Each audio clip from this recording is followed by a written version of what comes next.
Welcome to the CarNewsCafe.com podcast. Hi everyone, this is Adam Yamada-hanff with the Car News Cafe podcast. Please follow us on Twitter at Car News Cafe, and you can also check us out on Facebook at Car News Cafe Online.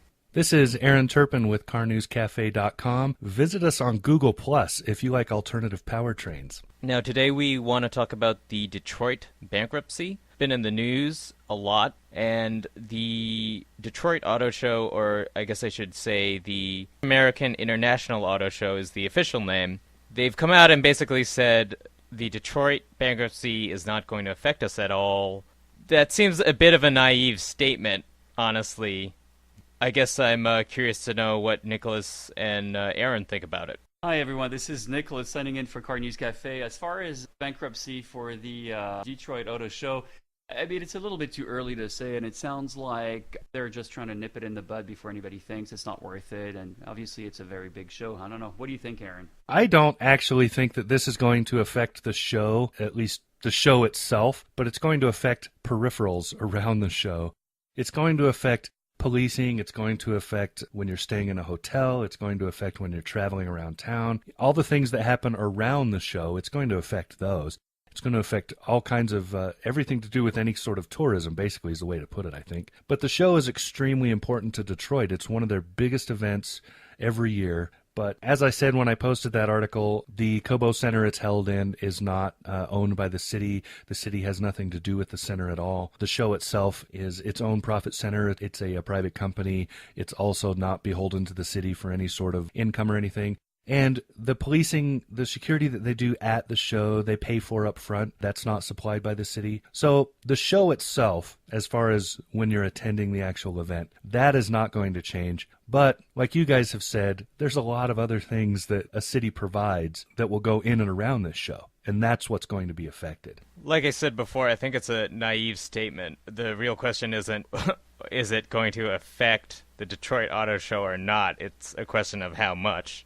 Some people in Baltimore say, oh, well, crime doesn't affect me, so the high crime rate isn't a problem, which is obviously not the case. Yeah, indeed. And actually, I test drove the latest Ford Fiesta 2014 yesterday, and I had time to talk to these guys and ask them if and how the Detroit bankruptcy would affect them. And they had something very intelligent to say. And they said, for one thing, Detroit has already gone through 2 company bankruptcies, so that's one thing. And this is technically an administrative bankruptcy. So as Aaron said, it has nothing to do with the Detroit Auto Show, and I'm never going to say North American yada, yada, yada. So I think people already understand that. They know that. I think what it is that they're afraid a lot of people won't show up and will try to skip the show.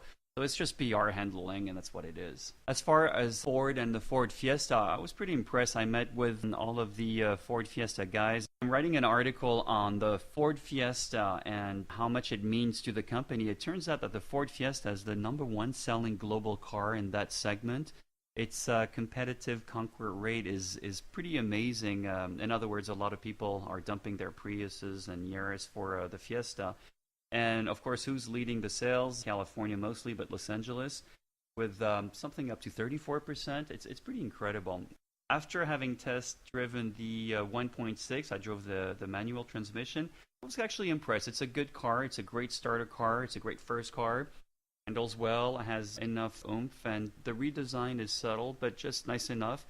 And so, anyway, stay tuned. I'll have the article written in just a little while. The Fiesta is a pretty cool little car considering what it is. One of the things that really impresses me about it is when you buy it in almost any iteration, but especially in the EcoBoost, the horsepower to weight ratio is like sports car-like. I mean, you're talking about a huge amount of horsepower for such a tiny little car. Yeah, the ST is going to come out later on this summer, and later during the year, the EcoBoost will come out. And you're right, Aaron, the ratio of horsepower per displacement is higher than a current Lamborghini. So it's pretty amazing. They put a lot of work into that car. It was impressive. Ford has a beautiful new design language that they're bringing. Came out with the Fusion. Now we're seeing it in these other cars as they roll it out. And it's really unrivaled. I don't think there's anybody that has a design that looks that good. Mazda comes very, very close to it. And I would also point out that Nissan is much better looking than they were just a few years ago. But Toyota, General Motors, they have not come forward, and they're the top competitors right now. And I don't see them competing with Ford in terms of design, and then in terms of muscular output for these little cars, you know, the drive, how fun they are to drive and all of that stuff. I'm not seeing that from these major competitors either, only from some of the ones that are trying to gain market share like Mazda and Nissan and so forth. Yeah, I think actually I was speaking to Jay Mays about the design and about everything. I have a scoop if I remember at the end of my sentence about that. But anyway, I think what Ford did with their design is they really struck a really great middle road. It looks good, it looks cool, but it's not crazy. And I think when you were talking about Mazda and Nissan, I like their designs, but it takes a certain type of person to like that kind of design. Whereas a Ford, you look at it, I think pretty much everybody likes it. Case in point, the Fusion is a hit. That grille is really beautiful. It's well proportioned. Yeah, it might look a little bit like an Aston Martin, but it is not an Aston Martin if you really look at it a little bit closer. And the fact that they're distilling it down to the Fiesta is really good news. My scoop specifically with Jay Mace is I told him one day, I said, you know, I'm sick and tired of spokes wheels. Everybody has spokes wheels. They're everywhere. They're actually ugly. They're unimaginative. They're boring. So, and I told him, I said, I like the old-fashioned 1970s Maserati full wheels with beautiful, intricate carving. So he bends over and whispers in my ears, and he goes, just wait around. You'll be surprised. Still waiting. That's pretty cool. We had mentioned Nissan, so I think we should just jump right into that. I drove the 2013 Nissan Altima 3.5 SL. I had it for about a week, just had to give it back on Wednesday. And I told them that if they had shown up 10 minutes later, the car wouldn't be there because I had a friend named Vinny coming over to change the VINs. That was a really surprising car. I did a write-up. There's a full review of it on the website right now. I will probably do a video version of that in the next few days. So shortly after this podcast comes out, you can expect to see a video as well. Well, the two things to think about when you think about Altima, the first one is zero-gravity seating, because we did about a 200-mile road trip in that car with the whole family piled into it. And the longer you sit in that car, the more comfortable it gets. It's just beautiful to sit in. The other thing is if you have the V6, if you have the 3.5, it's a race car hiding under that mid-size sedan. Because I was turning onto the freeway onto the on-ramp at 10 miles an hour and going 85 by the time I merged onto the freeway. I can only name a handful of cars I've been able to do that in, and with only one exception, all of them were sports cars. The only exception being the Passat TDI. So that is just amazing. It makes really, really cool muscle car sounds out of the exhaust. When you do that to it, what happens is you put it down into sport mode, and the CVT runs the RPM all the way up to around 6,500. And the engine maxes at 6,600, but it has its maximum torque output at about 6,000. So it runs it right up there and then drops and then runs it again. And it holds it above 5,000 until you let go of that accelerator pedal. It is just a lot of fun. In fact, my daughter, I wish I had been recording it, because my daughter in the back seat, in her little seat, we were doing on the freeway, off the freeway, because we have a little 1 mile stretch where we can get on the freeway, drive, get off the freeway, make a U, come back onto the freeway, go in the other direction, and just do it over and over onto I-80 out here. And my daughter in the back seat, my little 3-year-old, was yelling at me, "Go fast, Dad, go fast!" It was awesome. Obviously, the apple didn't fall too far from the tree there. I've always been impressed with the faithful following with Nissan. I know people who have been driving Altima since the 90s and will only drive this. And a lot of these people actually work for other car companies, which I thought was really funny. And I like the design of the older Altima, the last few generations. Like I did, for a sedan, for a modern sedan, it actually looked quite nice and everything. Unfortunately, the handling wasn't that great, and that's it's nice to hear that it's doing that well right now. So I'm going to look forward to getting my hands on one. Well, the handling, just really quick, has improved a lot. I think a lot of it has to do with the CVT, because it lightens the weight a lot by removing the transmission. And so the front end is not nearly as tilt heavy, I guess is the term, and they added active understeer control, so that's also probably made a big difference. I don't know exactly what to pinpoint to say has made the difference, but it is much, much better. At this point, the awesome Segway which Adam had set up was lost. It was not recorded. So now you're listening to me give you the same segue in much more dramatic fashion as Nicholas begins to talk about the Honda CRZ. Funny you should mention this, Adam. And if my voice has changed, it's because I finally realized my settings were off. So anyway, now we're back. It's strange. I like hatchbacks. I approached the CRZ in a very, at least I try to be as neutral as possible, but I didn't expect much from it. I was intrigued. 6-gear manual gearbox, hybrid, 2-seater. You know, I didn't know what to expect from it. I know the news has not been tender with that car, but I also know that usually the news doesn't always get it. So I have to say, after 7 days of driving it, I really like that car. It's a fun car, but you have to keep in mind, it's a $20,000 car, it's a 2-seater, it's a daily commuter, and it actually makes traffic-infested jams enjoyable. In other words, what I really liked about it was, the dashboard. I have to talk about the dashboard first. This is the best laid out dashboard I've seen in a long time in a modern car. It's almost like a sort of a video game. Everything is neatly put together. You can see everything within the wheel arch. And right on the left-hand side, you have the 3 driving modes, so Econ, Normal, and Sports. And what it does is basically it tightens up the steering wheel, increases the throttle response, and this year it has the S Plus Boost button, which gives you basically full access to the battery for about 5 seconds. So what I liked about it is it's typical Honda handling. It's once you put it in a curve, it's great, and it will stay there, and it might even have a little bit of oversteering if you're in sports mode and you accelerate early, but all of that is really fun. It's actually found it to be the most fun I've had in a long time in traffic. So another thing too is this car delivers 100% of its torque at 1,000 RPM. Now, keep in mind, this is a very small engine. It's a 1.5. It's Honda's IMA, Integrated Motor Assist. I was in 6th gear at 30 miles a gallon, doing 49 miles per gallon. Same thing at 75 on the highway, still achieving 49 miles a gallon. So I think it's one of those cars I really liked. I know my wife enjoyed it, and we would actually consider having it every day. It just makes traffic commuting a lot of fun. I know not a lot of people got it, but it deserves a second look. Are you going to trade your Spider for it? Oh, hell no. No. Let's just keep in mind that, there are cars you keep and there are cars that you want to add to the collection. So I'm looking forward to 2 other Alfa Romeos right now. But no, this would be the daily commuter. This would be the fun thing. I never felt really guilty jumping in the car just to go and do some grocery shopping or anything like that, unlike my other gasoline cars. So no, this is a fun little car. It just needs to be reviewed. And I guess I probably should say it, but I extrapolated a little bit to see where Honda is going to take that car next year. So you'll have to read my article. And watch the video, because one thing I wanted to point out was Nicholas did an awesome job on his video review of that car. I found that to be very well done for a first time. I've never done a video review other than riding in the car, showing you out the windshield, and Nicholas did like a full-on professional walk around the car, talk about it thing. It was awesome. That's embedded in the article so it's worth the 5 minutes to watch it. Ah, shucks. Thank you, Aaron. Actually, another important point is I have this ultimate test whenever I test drive a car, especially a small car.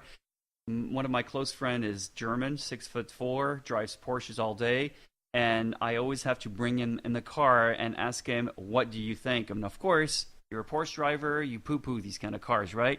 But once I told him, I said, hey, think about it. It's a great first-time car. It's a great young driver's car. It's a great car for people, who don't have kids anymore or anything like that. And it's $20,000. You get a nice little sports hybrid. And after a while, he really got it. He really started to like it. So for me, that's very much high praise there. That is good praise, because I'm 6'3", and I often get into cars and go, I would never own this. Just because as soon as I sit in it, I know that it's completely not made for me. And it's funny how that reverses, because it used to be, I would say that about most Japanese-made cars. Now I say it about a lot of American-made small cars. Yeah, I think it really shows how far Japanese car makers have come over the years. This car, even though it's a 2-seater, felt really roomy and spacious, although you still felt like you were inside a cockpit of a jet fighter. I think they really achieved a great balance. The interior looks great. I love the dashboard, and it's got a lot of nifty things like, anti-rollback when you're on a hill and you start. And just that little S-boost, that little booster is just fantastic. It's a lot of fun. Anyway, I just felt it was one of those cars that press media never really understood. I mean, I heard the weirdest things about this car. All in all I can say, it's a great first-time car. It's a great car for people like us. You know, we don't have kids. It's fun, and it's a fun little daily driver, especially at that price. How can you go wrong? So this week, Consumer Reports announced that the new Chevy Impala scored, I believe, a 95 in their testing. And this is pretty big news because traditionally American cars, and specifically American sedans, have not scored well by Consumer Reports. That's had a pretty big effect on Detroit for the last, I'd say, 10 plus years. And when I went to DC for Consumer Reports' big annual auto issue announcement, basically every single PR person from every major automaker was in the room, and you could see the disappointment when they announced there are no American sedans or cars on that top 10 list. There are a lot of pissed off people from Detroit and American automakers, but it seems like this might be a bit of a turnaround for GM and maybe the American car market. What do you guys think? Outside of politics, GM has done a great job. I'm not going to get into the politics of why I still have a few problems with the company, but I've driven the 2014 Impala, and it was very impressive. Impressive enough that a couple of episodes ago, I was brave enough to bring it up in front of these two guys. It's a great full-size sedan. You will not find another. I believe the term I used was rental car. Yes, I think you did say rental car. It's a great full-size sedan, and Chevrolet has done a lot to improve this car. It scored a 95, and this is Consumer Reports, because they're not beholden to advertisers and things. They buy their cars that they test. They don't run automotive advertising or any other advertising in their magazines. They kind of give a unique perspective. And when they're doing these, best cars or whatever lists, they're looking at kind of the personality of the car, the driving pleasure of the car, how much value, how much reliability they expect you're going to have, that sort of thing. The Impala scored a 95, and no other American-made car has ever scored that high. And in fact, only two other cars have ever scored higher than that. One was the Tesla Model S, which of course scored the highest score ever. And the other was the little BMW 135i, which is a great little pocket rocket. Yeah, I have to say I'm pretty impressed with GM. Up until this year, I really didn't think much anything was happening then, and I think Ackerson has his plate full with shaping up the ranks there. But the Chevy, what was it? No, the Cruise diesel. James Bell approached me, and I thought, wow, that's really interesting. First of all, why would GM talk to me about a diesel? And thought, after all, it is a good car. It was well engineered. They took it from Europe. They adapted it to the American market. They made it quieter. And guess what they're going to do next with it? Well, they're going to bring it back to Europe and show Europe that a diesel can be quiet. From GM? That's pretty amazing. Then a few months later, he talks to me about the Corvette, the new Stingray Corvette. And I asked him, I said, what would I write about a Corvette? And he goes, well, 450 horsepower and 30 miles a gallon. I was like, wow, pretty amazing. He also nipped the conversation in the bud, and he said, and before you say anything, the interior has been greatly reworked. Everything is really up to par now, which was another problem that these cars have. And I think it's fantastic. If you think about it, they're working on the Corvette, they're working on the small little Cruise, and now what they do, they take their middle segment with the Impala, and you have this crash test rating that excels anything they've ever done in a long time. So pretty exciting news from GM, and I really look forward to seeing what they're going to do next. The BMW 135i, though, of course, is not a very pretty car, but it's a pocket rocket. It's a fun car. It's just not very well proportioned. And it should be mentioned that both of those cars sell for $15,000 to double the price of the Impala. So that should really say something, because the Impala is a everyday car. It's a normal person's car. I had a good time in it. I really liked it. And like Nicholas was saying before, GM has done a lot to improve their vehicle platforms. The Cruise diesel is a great driving car. For an entry-level compact car, it drives very, very well and is much quieter than any other diesel I think I've been in. So GM does deserve a little bit of accolade. They do deserve some applause, because they are doing a lot to try to turn themselves around. And looking at the competition they're facing, if they weren't doing that, they wouldn't be around in 10 years or so. So something I want to add specifically about Consumer Reports is that a lot of people say they're biased toward Japanese automakers, or they have a specific agenda, but something people should realize is that their head of automotive testing, Jake Fisher, he actually used to work for General Motors for a number of years, I believe, for Cadillac and Saturn. So if anything, he would be biased probably, I would imagine, toward Detroit and specifically General Motors. But the way Consumer Reports sets up their testing, it's very fair and they're very, very objective.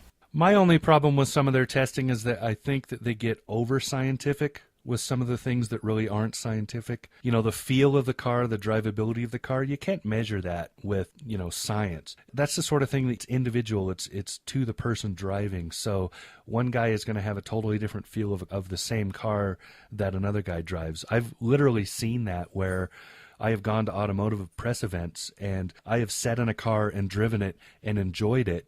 And then the guy after me got into the car and got out of it and hated it. And a lot of it, I think, has to do with just personal impressions. And that's why journalists like us, we sort of build a voice and we get a following based on that, because people understand that we tend to view the car the same way they would or whatever. So it's important to mention that. But you're right. Out of everybody, I don't think any other automotive magazine is anywhere near as scientific and fair about their reviews as Consumer Reports is. I would largely agree with that. I mean, there's an amount of personal taste, personal feel that goes into when you get in a car, when you're driving it, that can't measure that. Some people just love certain car brands and the way they drive, and there may not be a way to explain that scientifically. Well, one of the reasons that we started CarNewsCafe was because we were a little bit tired of the inherent bias that a lot of automotive magazines and press have. Even when you get into websites nobody's ever heard of, the owners will always have some sort of, they love this brand, can't stand that one, won't let you talk about this one at all, that sort of thing. And we noticed that, and that was one of the reasons we started CarNewsCafe.com. I think Consumer Report is interesting because it's true. I think for the car section, at least, they do a better job than they do with other appliances. But with other appliances, I've often scratched my head wondering what the heck they were doing. Some of the products and services that I use, I've had no problem with. They had the worst ratings, and some of the ones I used previously, I had the worst problems with. They gave it great ratings, but when it comes to cars, it's they've been doing better. The thing about Consumer Reports, though, is that the reason their auto issue, the April auto issue, is such a big deal, and why every PR person in DC went to that event, was because they know they have huge influence for what consumers expect in cars. And I don't agree with them 100% all the time, because sometimes they'll recommend the Ford Focus one year, then the next year they'll be like, it's terrible. And car can't get that much worse in a year, unless it had a complete redesign. There are issues with Consumer Reports, but overall, the reason they're so trusted and they're so important in the auto industry is because no one else does what they do as well as they do it. I'm thinking of the Fisker. I want to say something about the Fisker very quickly. Guess what I saw yesterday in Santa Monica? I saw a Fisker Atlantic. Yes, Atlantic, two-door Atlantic. So apparently there were a few prototypes running around. Unfortunately, this guy was going in the other direction. Although I did a U-turn. Did I just say that? Yes, I did a U-turn in the middle of Santa Monica. Couldn't catch up with him. He was already gone by then. So I'm going to hang out in Santa Monica more often now. Had I been in the CRZ, by the way. No, I wasn't actually. I was in my Alfa Romeo, so that was as good, if not better. Sometimes, maybe. A little bit. Never know. Yeah, that's actually an example. When you are in an Alfa Romeo and you see them, you don't care that they're unreliable. You just want one. It's like a hot chick. You just want to be in it. Actually, I'll just blame this on your I'll blame on your young age. Alfa Romeos, as well as pretty much 99% of other car makers, were unreliable in the 80s, because pretty much in the 80s, the only reliable cars you could get were Mercedes, unless you could afford a Rolls Royce. So Alfa Romeos and Toyotas to a certain extent. Anyway, Alfa Romeos in the 70s are extremely reliable. My car has 140,000 miles. I beat the heck out of it.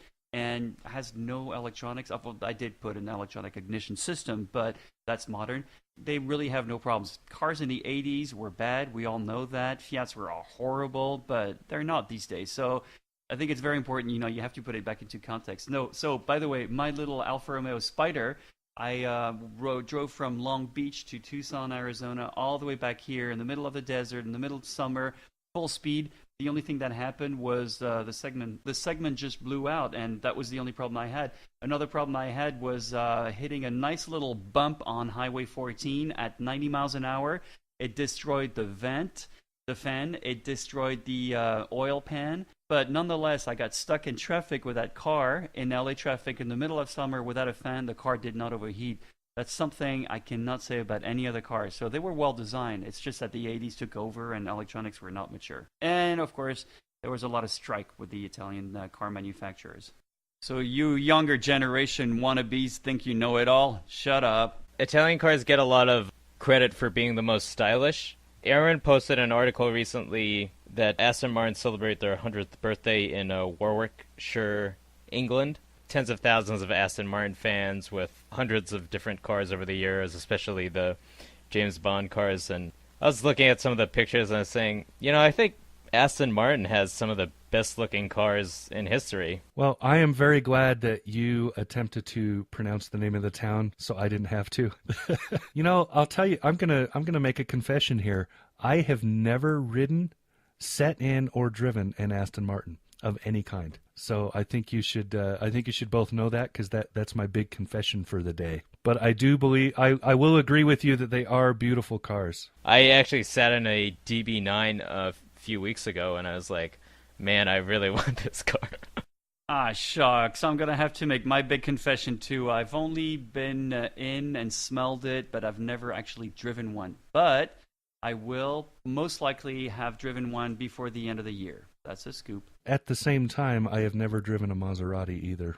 Anyway, speaking of Aston Martin, I wanted to mention the Subaru Forester very quickly.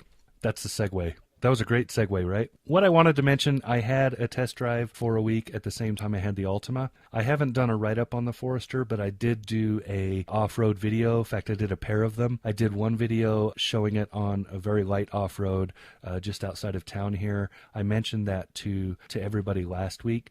And then as a follow-up to that, I had a few people question because that road was not very rough. So I took it on a very short but much rougher trail just to show that it was capable off-road. You can view those videos on our YouTube site, or you can view it on our website. Just search for Subaru Forester. All right, this is Adam Yamada-hanff checking out for the CarNewsCafe.com podcast. Follow us on Twitter at CarNewsCafe and tweet us any questions you have for next week's podcast. You can also check us out on Facebook at facebook.com/CarNewsCafe online. And we have a Google Plus page apparently, which I wasn't aware of. Hey, Aaron. Did we throw him a bucket of cold water since he wasn't here last time? Since he preferred to go to a pool and watch pretty girls in scantily dressed bathing suits and all that good stuff? And how many pictures did we receive? How many pictures did we get of this time at the pool? How many pictures did we get, Adam? How many pictures? I got a picture of your feet at a swimming pool. There were no chicks. There were no swimming suits. There was nothing. Which, by the way, Adam is not only a pretty guy, he has pretty feet. Speaking of chicks in swimsuits, by the way, have you guys seen the new Renault commercial? The one that got banned in Britain. I just posted it last night to our Facebook. It's hilarious. This is Aaron Turpin with CarNewsCafe.com signing off and reminding you to like us. Like everything we do. Hit like a lot. Hi, this is Nicolas Zard. I'm signing off for CarNewsCafe.com, and please follow us on Facebook, Twitter, LinkedIn, and Google+. And for those of you who are more interested in the alternative energy propulsion talks, follow us on Google+. We've got a nice community out there. It's like a hot chick. You just want to be in it.